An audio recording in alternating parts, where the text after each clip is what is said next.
Greetings, Kubalings! The Nintendo Shack is back, and we are here to do what Nintendo don't. See what I did there? I'm stealing all of the catchphrases. My master plan has finally worked to claim the Nintendo Shack as my own. See, first, I planted an EMP at Donnie's house to take out all of his electronic devices. Turns out he was on vacation anyway, so that's going to be really awkward when he comes home, but he's gone out of the picture.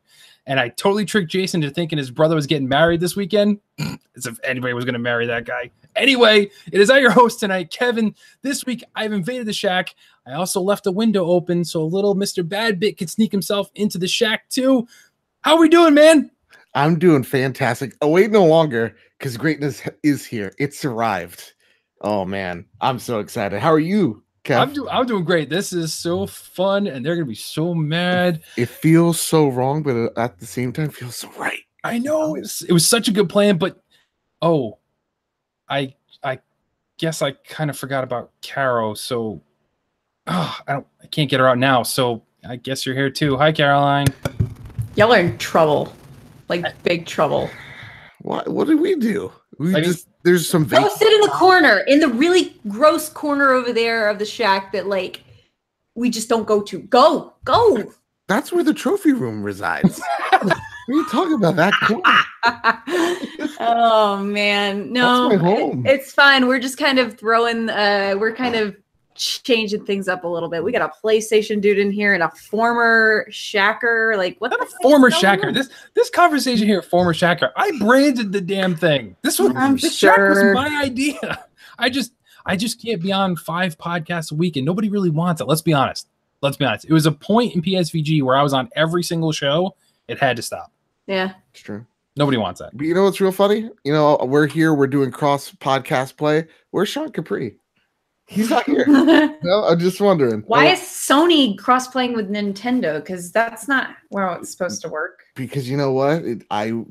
Shoe works in mysterious ways. The Nintendo PlayStation. That's what tonight is. This is the Nintendo PlayStation. But keep in mind, though, too, Caroline, you were just on a PlayStation podcast last week. So I was. I don't know what I'm doing. I'm having like a midlife crisis at 28 years old. Is this a quarter life crisis? Quarter life crisis. Yeah, I mean, that works. And I mean, you're on more. You're doing what I stopped doing, was just showing up on every single show. Yeah, I was gonna have 4 last week until OT got pushed over to Monday. So technically, it was only 3 last week, and crazy. Yeah, this is my week apparently for him. So anybody watching live, hi. Hopefully Caroline's watching the chat because I can't do it. I will do that. Hold on. Thank you. Anyway, so yeah, this is my second podcast of this evening. Should be third. So much like 2 weeks ago, I'm doing back to back. So if you're watching now, PSVG will be following right after. So stay tuned. But anyway, guys, let's talk about what we've been playing on Nintendo. I'll go first to give you some time. I unfortunately do not have Octopath Traveler. The finances are not here right now. So a couple weeks, I will definitely get it. Played the demo though, the 3-hour demo. Absolutely love it, but we'll get to that later. So besides that, Fortnite, of course, and that goes without saying. Right? Sorry, Caroline. Fortnite. That's my Xeno. Sorry. And I'm still picking away at Hyrule Warriors. There's just so much meat on that bone with that game. Like, there's so much to do. I can't remember. I think I put at least 200 hours into the Wii U version.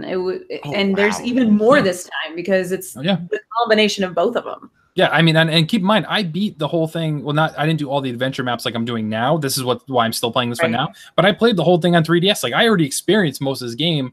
Didn't purchase any of the DLC, so now that's here for me. But like, I'm still on the first adventure map, and there's like 8 now or something. I'm like, there's so much to do.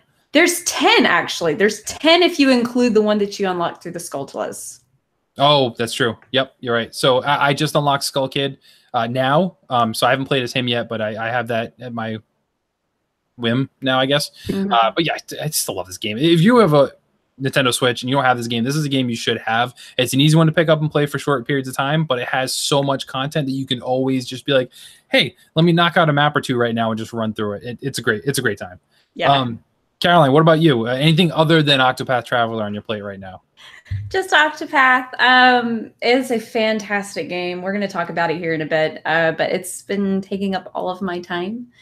I think I might just, be playing Pokemon Go a little bit and Disney Magic Kingdom's Big Hero 6 event going on right now. A little bit, but Octopath is definitely taking everything. So we haven't talked about this much, but I went back to Magic Kingdoms too. So. Yay! I'm so excited. Yeah, I'm playing it as well. I'm through the Big Hero 6. My wife jumped back into, so yeah, we're throwing more money at Disney. Gosh, you can't not go for the Big Hero 6 characters. Well, that's kind of where I was like, oh, this is coming up. Let me go for it. And then like as they were like, hey, you can purchase this character. And like the first character was a Go-Go, and it was like $3. I'm like, they never do a character for only $3. They're like 10 or 15. I'm like, this is a deal. So I bought her, and then like Fred was like, Fred comes out $6.99. Yeah, and I'm like, oh, Fred's more, but I can't have everybody but the one guy. I'm like, you got to have them all at Pokemon. Yeah. So I'm back playing that again. But coming out of the trophy room, which is typically all blue, I think we see some red light shining out of there. So what's going on in Mr. Badbit land on the Nintendo side? We know it's really funny. One of the questions we got on the trophy room last few days back was, when are we going to have some Sony posters in the back? Because it's all Nintendo. It's all Nintendo. And for me, when it comes to the Switch, I've been playing Octopath. And then when I'm not playing Octopath, when I want to just break it up, I play a little bit of Fortnite here or there. A little bit. Come on, a little bit. Don't even say a little bit. Just a little tiny bit. And I'd like to brag because I think in the Make Us Better community, there is the number one. There is the GOAT, as the kids are calling it nowadays. And I would like to consider myself the people's champs of podcasting, also the people's champ of Fortnite. Because if you guys saw on Twitter, I did. Badbit, 4 kills, 1 rocket shot, victory royale. Yeah, that was crazy. I saw that. That was nuts. Like, what were they all doing? Like right there. Too? Like, I don't know. It was a whole squad on one person. Like that should not have ended the way it did at all. Like, let alone one shot. You shouldn't have even won that match. Period. Like, that was incredible. No, I shouldn't. And and then the next victory royale I got was the most boring one. The 2 other guys. It was a solo match, me versus 2 other guys, and they just both died in the storm, and I won. And I was just like, well. There's nothing here for me now, greener pastures. But I'm waiting. I'm really excited. I know we're gonna get into it just a second. That there's another game besides Fortnite, because I know people like Bobby Miller out there. They're tired of me talking about Fortnite. They're done. They're like, Joe, go on to something else. But when a game is $1 billion franchise in a little less than a year, it's not even a year. It's something worth talking about, man. So I'm loving it. I'm still enjoying it. It's still got its hooks in me. And yeah, that's really what I've been playing. Yeah, I cannot get away from it either. And like that's the thing with me, and I've talked about it numerous times on all the different shows. Like, it kills me that it's like, okay, I have other games I need to save it for the other podcasts because they're not Nintendo games. There are other games I've beaten recently, and I have more on my plate that I need to get to, like big games that have come out in the last year or this year that I've not even touched.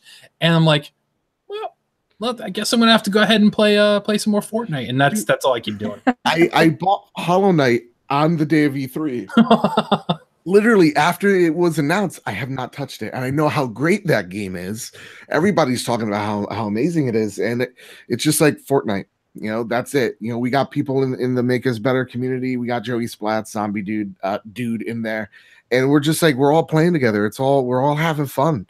Bear's out there doing all crazy types of stuff out there. So to me, it speaks volume. It's so crazy. I get to play that game on my Switch in the first place. It's amazing. Joseph, you need to be the go-between between us and Dev, because Dev still has not gotten a Switch, and he's a Sony dude. And there's some common ground there, and I just think we need to send you as the spokesperson, because boy need to get with it. And I'll be honest with you guys. Like I was talking, I think I was talking to Dude in the Make Us Better Discord, and we were talking about like it's crazy to me that I own the Trophy Room, a PlayStation podcast made by the players for the players. It's the best PlayStation podcast out there. I don't think so. Everybody else does though, and to me, the PlayStation 4 is my favorite home console, but with this generation, there's magic with the Nintendo Switch. And to me, it has to be either very close or, depending on the type of day and the mood I'm in, it's probably the best console this generation. It's just like the Switch proves you don't need power. Like power is such a stupid argument. Like that's why like like I own a Xbox One X. If it was all about power, I should just be playing that. And I'm actually, it's sometimes I'm playing a month straight just on my Switch. Like June, that's all I was playing, my Switch. And now July, I'm like, okay, back to my PlayStation a little bit more to give it some, tender love and care. And then I switch back on and off to my Switch. It's a fantastic console. It really is. So I guess my EMP didn't work. Donnie's phone somehow is still working, and he's commenting in the chat here. He's having a mental breakdown with his AC going out. I told you I blew out his stuff with my ripping EMP. up I wasn't carpet joking. And Donnie, come over to my house. I'll take care of you, dude. I told you what I did. You think I was joking? His AC's done, toasted. Yeah. That's what you get for not letting me in the chat. I like Sean Capri's also in the chat. If I could just recognize. Oh, yes. And Piper and Tyler, everybody's here, dude. And Sean, Luke in the chat. Yeah. Sean's in his car right now, not letting me on his podcast. Everything's great. Although, in fairness, getting a guest on the Xbox Drive is probably the hardest thing to do, I think. Oh, probably. He said that he would let me on last week, and then all of a sudden, just the next day, he's like, actually, I meant wouldn't. And that's a joke for the Xbox Drive. Well, you see, I think the big key here is why neither one of us can be on the Xbox Drive for that matter is they need to keep consistent that people on that show don't play any games. Right. So, Right? He we got Xbox is so great, but then we have Mr. Dayspace over there, and he's like, I'm playing my PS2. I'm playing the best platformer that is Crash Bandicoot. It's not very Xbox to me. Dave. Oh, I know, but it's a great show. So listen to the Xbox Drive, everybody. Yeah, please. Hi, Sean. Hi, Dave. Anyway, all right. So let's get to the topic at hand. It's Nintendo Shack. It's been a big week. Everybody is talking about Octopath Traveler. I am going to get it. Just didn't get it yet. But the two of you both have it. Caroline's streaming it over on Twitch for everybody. Yeah. And Mr. Badbit was foaming at the mouth to have an opportunity to speak Nintendo and not be ridiculed by the masses. I know. So that's why you're here. Let's start with you then, Mr. Badbit. Yes. What is your initial impressions of Octopath, and why did you decide to pick it up? So Octopath, man, ever since I first saw it in that first direct, it got me. There was something about that pop-up book look that it had.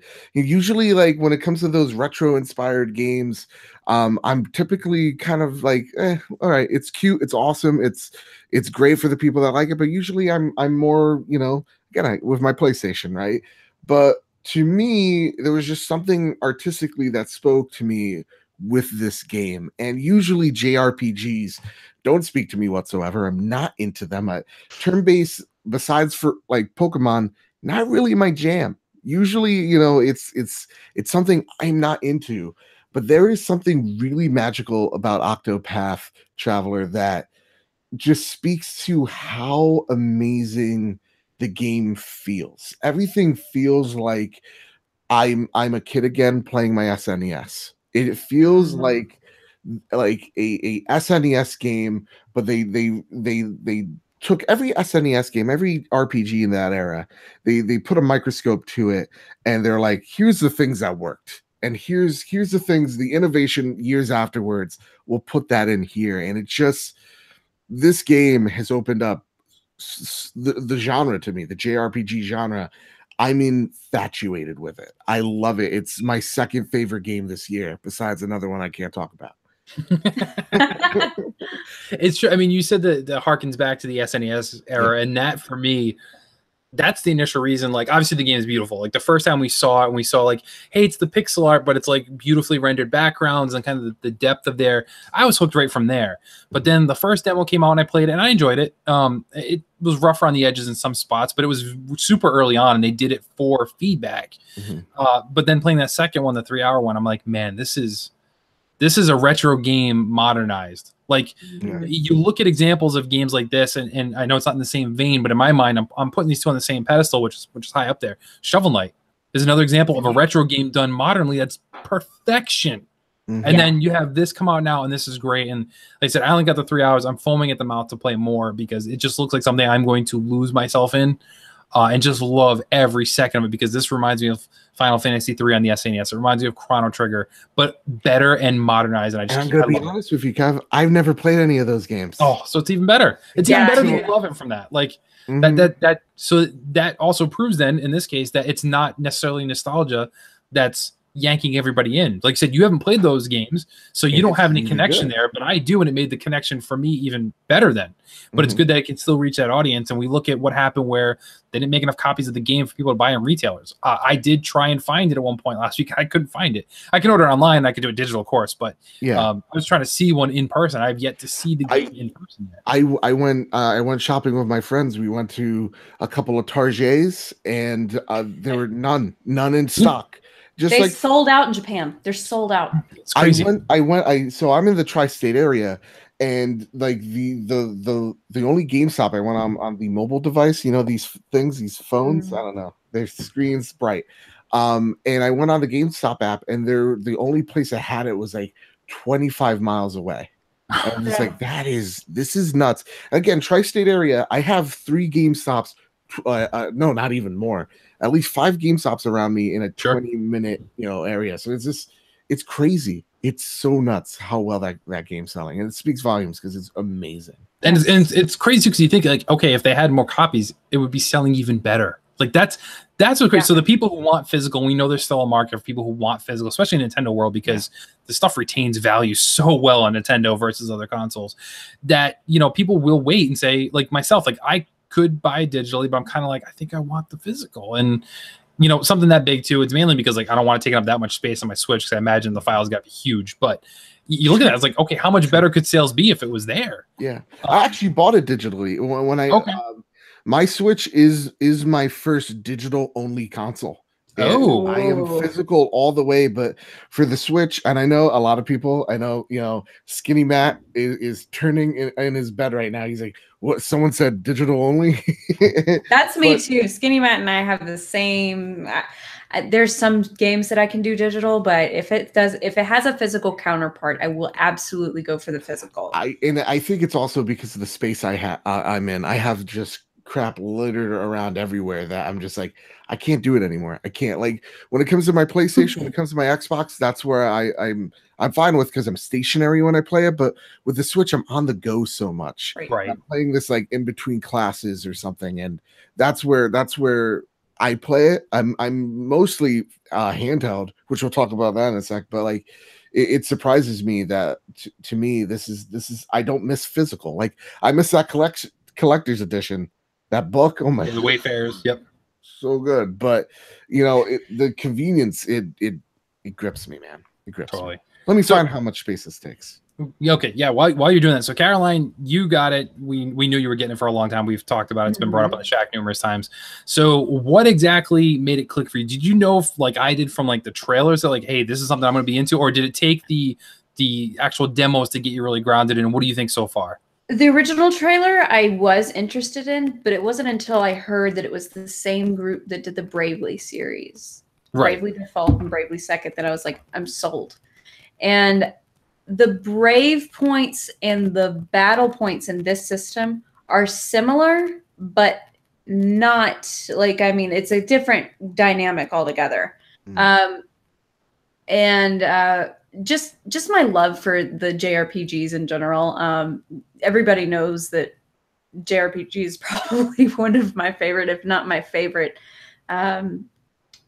genre of game, next to like simulation, life simulation, farm simulation stuff. So that mixed with my love for retro, my love for the Bravely series, and it absolutely reminds me of Final Fantasy VI. It's just like a Final Fantasy VI meets Bravely hybrid to me. Totally, yeah. And it's gorgeous. I'm a huge proponent of aesthetics in games, and the fact that this was done in Unreal Engine 4, yet it's flat the way it is. It's not even flat. There's depth. There's depth, but it's flat on depth. It's so hard to explain, but the best thing that I can say is if you got the Wayfarers edition like I did, the best explanation of it is looking at that flip book, because it literally is like a pop-up book. There are layers of flat that move with depth depending on how you look at it. When you're in like a house, it's square. Like everything else is. They do a great job. It's kind of like in movies where they're focusing on a character. You see the character's face smooth, but everything else is blurred out back. Yep. That's how it looks. So a vignette type thing. They have that whole thing going throughout the entire and it works so perfect. It's almost like even you're watching a play. When you're in certain areas, because you're seeing like these small constrained areas, but you're seeing the set in the back, and you're seeing these characters act out. That's how I think, to me, like the closest similarities would be. Totally, it makes a lot of sense. So let's get into your hands-on experience so far. We'll start with Carol this time, ladies first. What character did you start with and why? Even though I know the answer, but for everybody listening. And then your hands-on impression, maybe how long you've played so far, and what do you think of the game so far, as much as you've done? I started with the demo, the second demo that we've gotten that you allowed 3 hours play over to rollover. I started with Haunted on that, and I traveled down southwest to Boulder Fall to pick up Therion the Thief. By far, I think those two are actually my favorite characters, so it's weird that it kind of worked out that way. I've played about 28 hours. I've collected all of the 8 characters so far. I've started chapter 2 I've completed chapter 2 for Therion, and I'm just currently grinding to get everybody else, because chapter 2 at the level I was at, even for my main 4, which is Haunted, Therion, Ophelia, and Ulbrich. I keep going to call him Oberion for whatever reason. With those 4, I felt underleveled. I struggled. I healed like maybe 50 times in battle. Oh man, those battles. The boss battles are brutal, just brutal.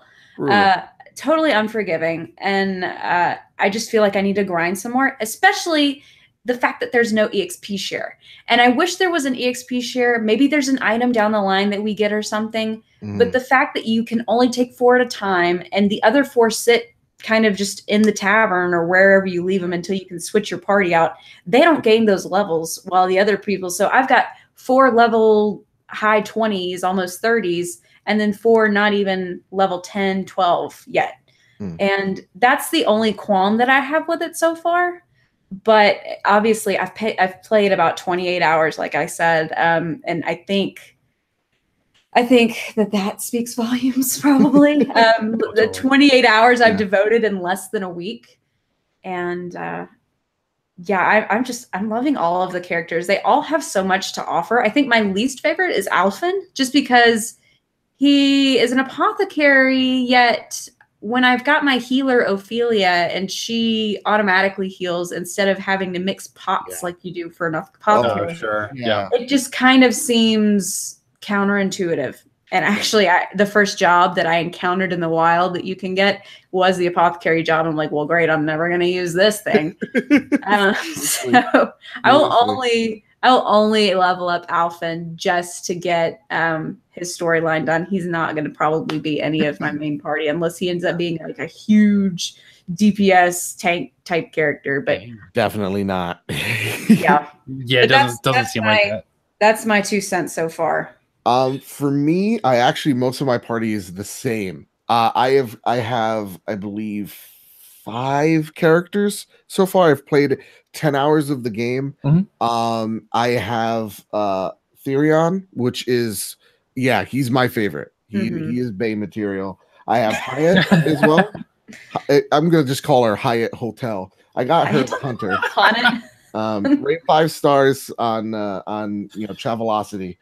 And I got Alphen, which I'll just call Alvin, because Alvin, yep. Just put a Y in there to be different. Come on. Yeah. And then I got Ulbrich. And Ulbrich's, I love his story. His story is awesome. Dude, it's so good. It's awesome so far. And right now I'm actually going to get Ophelia because I found out she's a healer and I could ditch Alvin and the Chipmunks. I hate them. I hate having to go through his I love Ophelia. the best thing about Ophelia is she's got less HP than, the rest of them, obviously, but she's not so squishy that she's useless just for healing. If you put a good mace on her, she deals a lot of damage. So when you're not healing, that's like a good thing to use, like just rack up her points and then unleash them all, and you can do like 500 damage with her in one go. Yeah, I love, so like the different play styles we talked about. Apothecary we're not a big fan of. I love, well, my question for you, I'm sorry, Kevin, I'm taking a shot for a second. No, it's fine. Go right ahead. Who's your favorite character so far, like playing wise, not story wise, but like who you're for? Playing wise, Haunted, absolutely. And I think I knew when I was choosing in the beginning that I wanted that hunter character, because I had a hunter on so many MMOs, and I just love that idea of taming beasts and using them. Yep. And she has the archery skill and the axe, so it just kind of spoke to me from an MMO's perspective. In terms of story, hold on. I gotta call time out here, Caroline. Why don't you tell everybody the real reason you like her and you picked her? Because she has a kitty cat and it's a white snow leopard and it's precious and its name is Lind and it's really, really powerful. That's better. Okay, continue. In terms of story, I'd have to say I like Therion's story a lot. But Primrose's story is absolutely just devastatingly good. Gosh, you just like the girl that does her voice acting is just superb, by the way. And just it makes you want to punch somebody for her. It just makes you want to annihilate somebody. Yeah. Her story is really excellent. And for the most part, I only did chapter 1 with her. I'm not a fan of her gameplay though. No, I don't like using her much either. Her dagger is weak. Very weak. If you don't allure somebody and bring them along to fight for you, she's not very strong. So I've kind of just used her in the side, like she's leeching off of other people that are higher levels just to get the higher levels herself. Yeah. And that's fun. Yeah, her ability is it's funny. Her ability is that she's super hot. Yeah, exactly. She can even lure women. So I mean, like the only people she can't allure are children. I mean, like I can even allure grandma. I mean, come on. Yeah, who wouldn't? Those gams. Yeah, no. Yeah, Primrose's character is awesome. Yeah, Alvin, I hated him. The character that voices his friend Seth is not possibly, sorry, that would be an understatement. The worst voice actor I've heard in what is supposed to be a AAA game. I don't play bad games for fun. And this game, Nintendo put a lot of money behind it. And it seemed like they like the guy that was supposed to voice Seth was sick that day. And they're like, hey, one of the dev teams, oh, you guys are busy? Get the janitor. Yeah. Hey Frank, come over here. And then Frank's like, this is my big break. It's like Alvin was the last one that I got, so I was completely uninterested in his story by that time, because as soon as I knew that the apothecary was the last one that I had to get, I tuned out, because I knew that class was just something that I wasn't interested in to begin with. So, and to add on top of that, if anybody listened to OT, sort of spoiler alert, the first boss you have to fight with Alvin is a gigantic venomous snake, and I don't do snakes. No, you're the Indiana Jones of PSVG is what you're telling us. Yeah. If you didn't listen to it, I survived a copperhead snake bite, so you know. Oh, okay. Yeah, it was I was gonna say, no, it's. I mean, I couldn't look at this. I couldn't look at the screen. It's that bad for me. I had to like block out that side of the screen with my hand while I played it. I thought you'd be like, Brian, come here. Brian. No, he knew. He was looking at me. He's like, "Are you okay? Are you okay?" And I mean, I had to wear socks afterwards, and I have such psychological problems with it. I would too. I definitely would too. Yeah, no, that snake boss also, man, what a real piece of crap, you guys. Yeah. What a I just wanted I don't want to punch that face. Whoever thought that was a good idea. Yeah. It's just not like it was a bad boss. It was a really difficult boss, which is like the awesome thing about the combat is it's all a puzzle. It's all figuring out what moves to use and how many times. So like the combat is every opponent has a shield. And each shield has a weakness. Some have like 3 or 2 abilities that it's weak to. Some of them have a whole, like I've seen up to 5. Yeah, about 5. And those characters, they have counters to the shield. So if you hit, let's just say the snake's weak to swords, right? You hit the snake with the sword, the shield breaks, and then it's stunned. It can't do its turn, and you can then, what is really awesome, do a daisy chain of just mayhem and devastation towards that enemy. When you break a shield, it has this awesome slow-mo like visual to it, and the combos, oh my god, so rewarding. I know. It's so that sound of just it's it's therapeutic almost. Yeah, and the cool thing too is like each character, it's indicated has like a dot, and every turn you gain a dot, which means your basic attacks you can charge your person up, and max up to 4 times. 4 times. And you can. So if the snake's weak to swords, but it has a 5 counter, that means you got to hit it 5 times with swords. So you could charge up your dude, hit him 5 times, and then bam, you can just then go to town on him. Yep. It's oh my god. Ugh. And similar to Bravely, you did get one of those dots each level or each turn that you did, but those were just if you wanted to do them in succession. It wasn't about breaking a shield or anything. This has a purpose for retaining those extra attacks if you want them to, or just outright using them all in one go if you want to. Yeah, and it feels, man, when you get all the enemies dazed and confused, I know, it is so awesome that then your next turn you're like, oh man, you are all mine. Like, who am I ganging up on this turn? Like, I think there was one in that snake cave actually that they were all dark elements. So I used Ophelia on them because she has a light attack, and she has a light attack that affects all enemies in range that like costs 9 SP, but they all had the one shield. So as soon as she hits it, all 5 of them are just taken out. It was so awesome. Ophelia is the next character I need to get. Like, you gotta get her, and I'm so excited. Oh my god.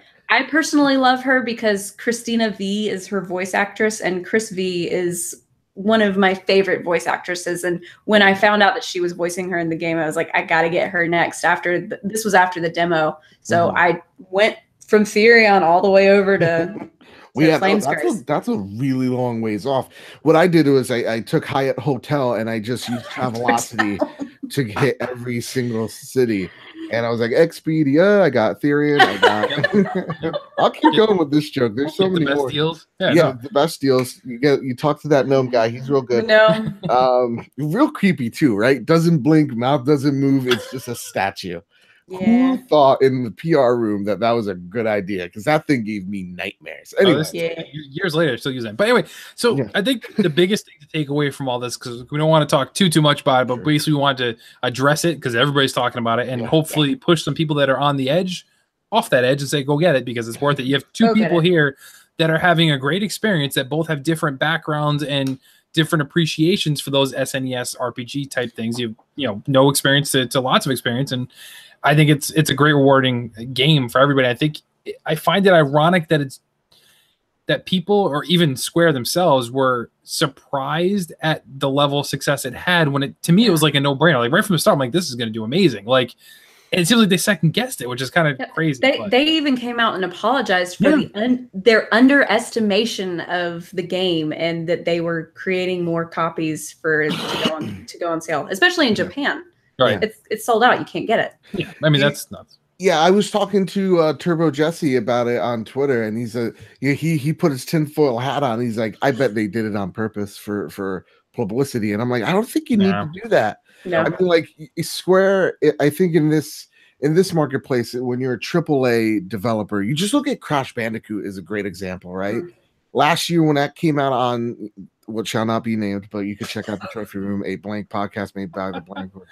And like when Crash came out, like Activision was utterly shocked. This game was selling systems and nobody thought it would because it's a platformer, right? It's so everybody wants the first person battle royale, everything, right? Like it's all about AAA studios are all about finding the fad, milking it till death, and then finding another fad. And you know, when you're looking at something like Crash, which is crazy to say, right? Retro, and when you're looking at Octopath, a inspired retro game, and you're AAA, you pour hundreds of millions of dollars into Final Fantasy 15, and you expect that to do well. You expect Kingdom Hearts to do well. You look at Octopath, probably a smaller budget from a smaller team, from a mobile, not mobile, but you know what I'm saying, a handheld game. Yeah, and you're expecting them to, like do well, right? You expect to do well. You don't expect it to do that great. And I think in this climate that is, dude, it's so dead for news, right? It's so slow,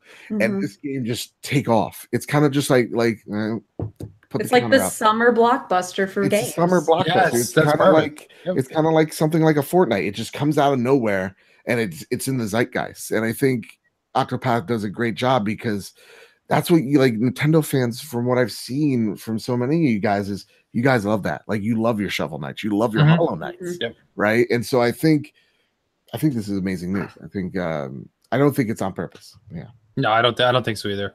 So to move along and get some other news topics out here, let's talk. There's a couple of games of note that are coming out this week and early next week that I think we should pay some attention to. Obviously, Nintendo's really kind of ramping up.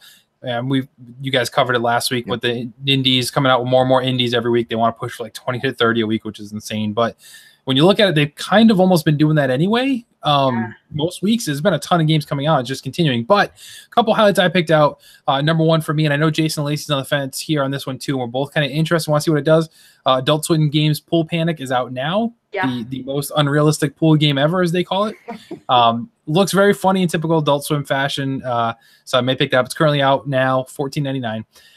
The other game of note that comes out the 24th, so early next week, the Mega Man X Legacy Collections. 1 and 2 drop on July 24th, which is awesome for fans of that series. I have always loved Mega Man X more than the traditional Mega Man games, so I'm kind of excited about this. And then in my head, I'm like, I don't know if I can go back. Those games are hard. Mega Man's hard. I mean, I think everybody knows that, and I could play it as a kid. I don't think I can play it as an adult now. Like, I don't think I'm good enough anymore. This goes back to the physical and digital thing. I would buy the Mega Man collection and the Mega Man X collection if you made the whole thing physical. Why are you going to make half of it physical and then the other half downloadable for digital? They got to stop doing that. It's because, like, you know, the one thing about those cartridges, other than they taste delicious, is that they're expensive to make. They're pretty expensive to make. So, you know, they'll take, you know, any company will take the cheap, easy way out than to do what would fans would like. And you get that ugly sticker on top of that case. You get half of the game. I hate that. Half. Come on.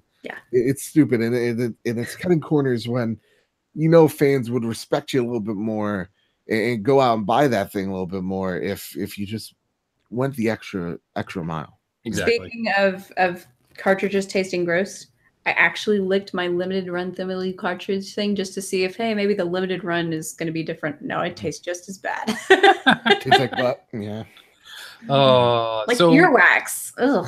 I still have yet to do it, thankfully. I was never tempted, even though everybody talks about it. I still have not done it, and I will not.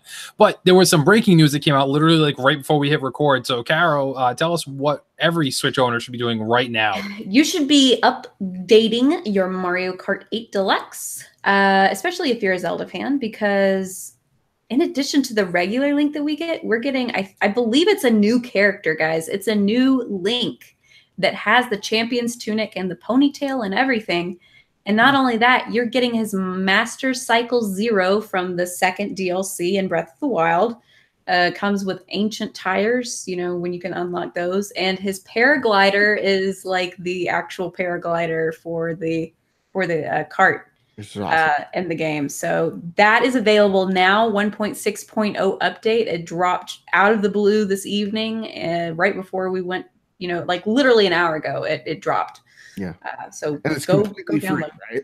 Completely free. Which is nuts. And I'm wondering, is there more? So they said that there was gonna be more DLC, and I mean, if this is all they give us, then that's fine, because nobody was expecting this. That's clear. So if there's more coming down the line, they do say, hey, this is going to cost you $5-10, whatever, for some more cups. Like we've seen some rumors out there as far as what's going on. But the funny thing is, the rumors we saw last week had nothing mentioned like this. Yeah. Like they were completely wrong. So obviously the rumors aren't true. So now I'm wondering, is there more coming down? Paid or unpaid, I'm fine with it either way. I'll probably do it because Mario Kart's freaking awesome. Everybody loves it. I want a Breath of the Wild course, just the field, the Hyrule field, just out in the middle of nowhere, and you have to like run past guardians and stuff. That'd be awesome. That would be so good. That'd be so good. I'm gonna be honest. I don't own Mario Kart 8. You need to get it. You do. I've played it. If I'm not good at a game, it sucks. Sure. And Mario Kart 8 Deluxe. Let's get it out of the way. It's not that great. There's better Mario Karts out there, guys. There's better. I know. We would beg to differ. I know. I listened to the last episode. You guys were very adamant that this is the best of the best and all this. But let me tell you guys, it's first off, Mario Kart 7's way better. The one on the 3DS, fantastic. So many of the maps are on there. I liked it, but I think this is just the epitome of a Mario Kart game. But then like to me also, Mario Kart is not just racing, it's also the battle portions. Oh, you're like Donnie. Okay. Yeah, man. Like when you guys were talking about, I think last episode was like, dude, bring us the N64 maps. Nobody wants to play this dumb, put the piranha plant on there. Nobody wants to play that. And all of the other God, yeah, come on, guys. So to me, I'm just like, it's good. It's good. It's good. It's good. Yeah, Nintendo fans, don't start throwing stones at me, okay? All right. It's good. It's just, to me, it's not the greatest, but I will say this again. I know some people are having a heart attack out there. Just take your medicine, calm down. This actually tempts me to go back in, to actually dip my feet back into the pool that is Mario Kart. Yeah, Luke Lore is slandering you in the chat right now as it goes on about this. And I will say he's playing like, I don't know right now. He's playing on the Xbox, whatever that is. But so it's funny. So you brought up the battle mode. Yeah. I played battle mode like the SNES and 64 one. So I've owned Mario Kart 8 on both the Wii U and the Switch now. Same. Have never touched battle mode once. Not even.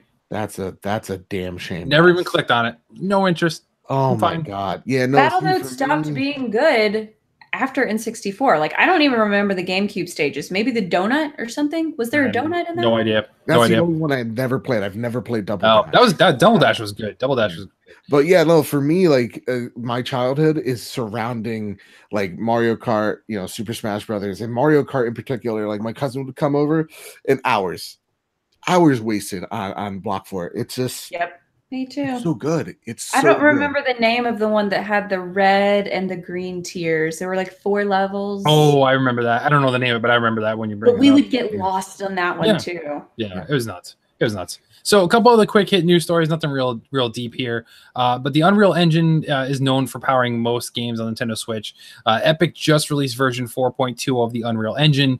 This iteration significantly improves Nintendo Switch development with performance and memory enhancements. Basically a bunch of techno jargon, but there's support for dynamic resolution and temporal upsampling, low latency frames syncing, significant CPU rendering, improvements to threading, texture compression, stuff like that. But Epic is continuing to support Nintendo. So this looks like we may be able to get games that, once again, much like Wolfenstein and these other games that we're getting that people think shouldn't be even playable on a Switch, it's making it easier now. It's great to see Epic. Epic is doing so much right now. It's crazy to think that, like, I'm still gonna do this. Like, they're supporting the consoles that are, helping support their product in the long term, and it's all free. If I could just say one quick thing, this is so needed, because if you played the latest patch of that game, I can't say, or else Luke's gonna yell at me. It's rough. It's real rough. Like things are not rendering properly. Yeah, I've noticed that too. It's like I landed in that Fortnite does a really special thing of like how it renders objects, and when you're really far away, things look really, really rough, like cardboard cutouts. Yeah. And one time I was in Tilted Towers and I couldn't enter a building because it didn't render. And so this was definitely needed. It also shows how Epic views the Switch as well. This is like, to me, this is huge news because it shows, yeah, no, the Switch version is printing them cash just as much as all the other, major players out there too. No, it makes sense. It makes sense. So the next topic here, Famitsu Magazine had an interview with Sakurai, of course, we're on Super Smash Brothers. There's a couple quotes here that are interesting, I think. Number one, he was very happy that the game really wasn't leaked prior to the announcement, which was insane when you think about like what the game was in a sense. So his exact quotes is like, to be honest, I'm really glad it didn't leak. If it leaked that all characters were going to be in it, it wouldn't have gotten the same reception when people just went nuts. They're like, hey, everything is in this game. He really wanted to avoid having the work of several years work on this. I mean, essentially right from when the last one ended, he jumped right on this. By somebody who just wanted to, leak the stories we see happen all the time in the industry. But the thing I thought was most interesting here, and it makes perfect sense, and it's almost refreshing to hear a developer speak so honest about it. He questions what Nintendo would do with the next title. Having all characters playable for Super Smash Bros. Ultimate might have in turn been a Pandora's box that could possibly ruin what they could do next in the series. Like this may be, like we talk about being the pinnacle Smash Brothers, but when you think about it, this could very well be the last Smash Brothers. That's what I've said. Possibly do. Yeah. So, and he said, however, he's not thinking at all about what's next. So he's made that perfectly clear. He's not working anything. He's done. Yep, not doing it. Not even thinking about it because they're still, this is a work in progress for him now. But there's no plan down the line for what's next. But I just feel like, what could you do next? It's crazy. Port it forever. I've said that, Sakurai during the Wii U time, he was talking about how he was tired and he didn't want to do another one, and he didn't want to do another one. And I think that this is kind of, I feel when I saw it in E3 that this is kind of his final hurrah. Right. And yeah, I think so. This is like his last thing to the series. And if Nintendo wants to keep running with it, that's fine. But this is his last thing that he's personally giving to everybody. For the series himself, and I don't see how you can beat it. Yeah, I think keep adding people. Yeah, I think this. But at the point, they're going to be lame. It's going to be like, it's going to be. We talk about Smash Bros. Is the ultimate in fan service. Like we get, all these characters in the same world essentially. But at some point, like you're going to run out of good characters, and it's going to be like, okay, yeah, there's 10 new characters, but it's people you don't even care about. Then like that's going to take away from it. So yeah, this is his magnum opus. I think this is him saying goodbye, maybe, but I think Super Smash Brothers as a franchise will always live on as long as there's people who take Sakurai's vision and are passionate about it and who have that love for it. Then you can it'll still be around. The thing prints money. It'll be around long after I'm gone. That's for sure. Very true. Very true. So last story to end it on a light note. I'm sending you guys a link right now. You can check out and click and follow with me. Mattel finally did the smart thing. Mattel, maker of Hot Wheels, is releasing Mario Kart themed cars. Now they're not. We've seen them do Nintendo cars in the past, where they're just Nintendo themed cars. This is not that, everybody. Red alert. This is legit, like Mario in the kart, driving it. These look amazing. These look great. They do not look like traditional Hot Wheels by any means. They're going to run you $5 each. They're debuting at San Diego's Comic-Con, which is going on right now. Shout out, by the way, Justin Warner's over there doing stuff for Marvel. So what up, dude? But these are available like essentially now. They'll hit stores probably later on. So it coincides with Mario Kart news. They got the DLC. We got these new figurines, and these look awesome. Like you guys can see the picture. They look so cool. Everybody's upset that Waluigi is of course not in the lineup, but whatever, man. They got my girl Rosalina in there and Luigi. I think I'm just gonna buy the ones that I want. I'm not gonna let this turn into another amiibo craze where I have to buy them all. That's true. And I will say though, the one disappointment I have here is Wario's not in his like hot rod. Yeah, I noticed that too. Like it's not his car. Like but they still look awesome. Yeah, they're meant to fit on those tracks. They're meant to fit on the ones that can go around in the loop-de-loops and everything. Yep, exactly. So yeah, that they'll line up into stores next June though. So it's like way out there. Next June? That's what it says. That's the press release. You missed your Christmas opportunity this year, guys. I don't know. Maybe they're gonna do a full series, and this is just kind of the prototype. But you'll be able to see him in the flesh at San Diego Comic-Con if you're there. But yeah, still really cool. I hope that the actual thing, like you remember the amiibo prototypes and how amazing they looked, and then the products were. That's true. That's what I'm worried about, especially for a $5 toy. Yeah, we'll see. You're muted. I think Who's muted? Oh, Joseph is. Can't hear you at all, man. I hear you talking, but Oh no. oh, there we go. Now I hear you. Oh, yeah. Okay, well I that's don't know what weird. happened, but yeah. That's what I was saying. I was talking to you guys. Okay, no, I would pay $20 for give me a Luigi, give me angry Luigi. I want his. Angry Oh my Luigi. God, yes. You know, that's That what I would be want. great. Stare Make down them Luigi. like the pops. Yeah, just Yeah. like different variants. Google didn't want me to say that because they're like, we're holding that a secret. It's like, shh, give away all the secrets. But yeah, so just a little fun light story to end it up. So we're about out of time, but before, of course, we have to do our plugs. So Joseph, take it away. So where can people find you and the lovely things you're working on? So you could check my YouTube channel, Bad Bit Games, where we talk about all things video games. Yes, we talk about Nintendo, guys. We do an awful lot, actually. PlayStation, Xbox, everything games. It's all about the conversation. And then every single Wednesday, you can check the Trophy Room, a PlayStation podcast made by the players for the players on iTunes, SoundCloud, Google Play. Let's get it on Spotify. You know, nobody talks about Spotify. Oh, we just got on Spotify. So yeah, it's Yeah, not too. easy. It's not easy. You know, listen, I'll go into the Spotify dungeon. I will battle whatever creatures I need to. Let's make it happen. You can check us out there. It's a fantastic show. We just celebrated episode 50. We had Yes, so we did. many people in the chat. It was insane. It gave me all the warm feels in my heart. Thank you guys so much. So check that out. It's fantastic. I get to do it every single week with one of my best friends. So Awesome. Caroline, where can people find you and whatever you're up to currently? You can find me on Twitter at the Nintendame. I do the Nintendo Shack podcast. I am the regular. Don't worry about it. The other guys should be back, you know. And I'm also with Kevin on Arcadia Academia. And we recently did the flagship show this past week, PSVG show with JP Dyson and Jeremy Saucier from the Strong Museum of Play, and talking about their recent book. So go check that out. I'm also starting video game live streaming, guys, and I've been doing this every day since I got my setup earlier this week. So find me on Twitch at the Nintendame. I'm going to upload all of my archived stuff to YouTube under my name and under the PSVG name. I've just got to figure out why it's not uploading in 1080p right now. It does record at 1080p, but anyway, check me out there. I'm streaming Octopath right now because that's all I'm playing. it's so much fun watching. Your streams are fantastic, by the way. And there's already so many thanks. people. So join the many, please, before it's too late. I don't know. Yeah, But I appreciate It's it. too Yeah, late. so Yeah. I'm hoping to make the stream even better with, you know, like good lighting and a good gaming chair. This thing's old and a piece of crap and it squeaks. So any donations or any views you want to give me, just come and hang out with me while I talk. So it helps me unwind after a hard day at work.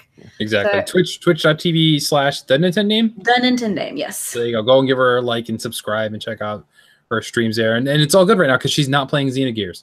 Oh, whatever it is. You're not playing You're Xeno. 2 Xenos too late. Whatever. There's Xeno You're not Xenoing anything right now. So that's all that not really until matters. September. That's true. Oh, So boy. follow me if you're interested at PSVG Kevin on Twitter. Of course, follow the website and the entire podcast network at PSVG. We, of course, have to thank all of our amazing producers over at patreon.com/makeusbetter, which, hey, supports us and Bad Bit Gaming. So it's a twofer. If you like what we do and you like what he does, it's only one donation. You don't need to make multiple ones. You don't have to subscribe to multiple Patreons. We made it easy for you, the people. But more importantly, over everything, everybody, we ask as always that you never stop gaming.